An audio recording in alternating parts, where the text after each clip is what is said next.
Hello everyone, it's me Uncle John. Today I'm going to read chapter 17, Harry Potter. The man with Harry Potter with Sorcerer's Stone. The man with two faces, page 306 to 309. The end. The to Mr. Harry Potter, said Dumbledore. The room went deadly quiet. For pure nerve and outstanding courage, I award the Gryffindor house 60 points. The din was deafening. Those who could add up while yelling themselves hoarse knew that Gryffindor now had 472 points, exactly the same as Slytherin. They had tied for the House Cup. If only Dumbledore had given Harry just one more point. Dumbledore raised his hand. The room gradually fell silent. There are all kinds of courages, said Dumbledore, smiling. It takes a great deal of bravery to stand up to our enemy, but just as much to stand up to our friends. I therefore award the 10 points to Mr. Neville Longbottom. Someone standing outside the Great Hall might well have thought that some sort of explosion had taken place. So loud was the noise that erupted from the Gryffindor table. Harry, Ron, and Hermione stood up to yell and cheer as Neville, white with shock, disappeared under a pile of people hugging him. He had never won so much as a point for Gryffindor before.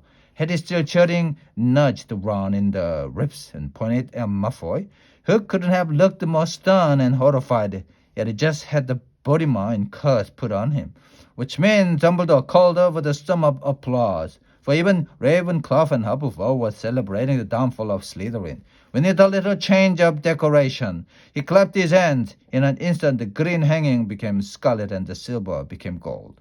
The huge Slytherin serpent vanished, and a towering Gryffindor lion took its place. Snape was shaking Professor McGonagall's hand with a terrible, forced smile. He caught Harry's eyes, and Harry knew at once that Snape's feelings toward him hadn't changed one jot.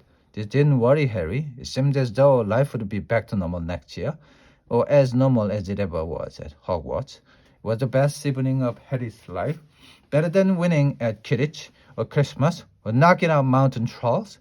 He would never even ever forget tonight.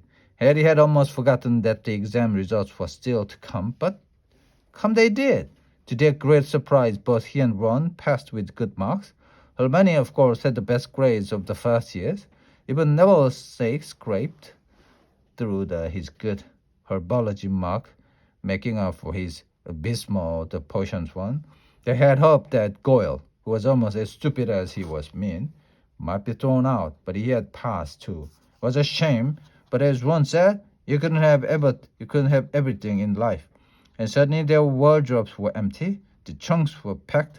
Neville's toad was found lurking in a corner of the toilet. Not to hand it out to all students, to warning them not to use magic over the holidays. Hagrid was there to take them down to the fleeter boat that sailed across the lake. They were boarding the Hogwarts Express, talking and laughing as the countryside became greener and tidier, eating Bertie boards, every flavor beans as they sped past Muggle Town, pulling off their wizard robes and putting on jackets and coats. They're pulling into platform 9 3/4 at King's Cross Station. It took quite a while for them all to get off the platform. A white wizened old guard was up by the ticket barrier, letting them go through the gate in 2s and 3s. They didn't attract attention by all but the bursting out of a solid wall at once and alarming the Muggles. You must come and stay this summer. Both of you. I'll send you an owl. Oh, thanks, said Harry. I need something to look forward to. The people jostled them as they moved forward toward the gateway back to the Muggle world. Some of them called, "Bye, Harry. See you, Potter. Still famous?" Grinning at him, "Now where I'm going, I promise you," said Harry. Ron and Hermione passed through the gateway together. There he is, Mom. There he is. Look, it was the Ginny Weasley, Ron's younger sister, but she wasn't pointing at Ron. "Harry Potter, she's scared. Look, Mom, I can see."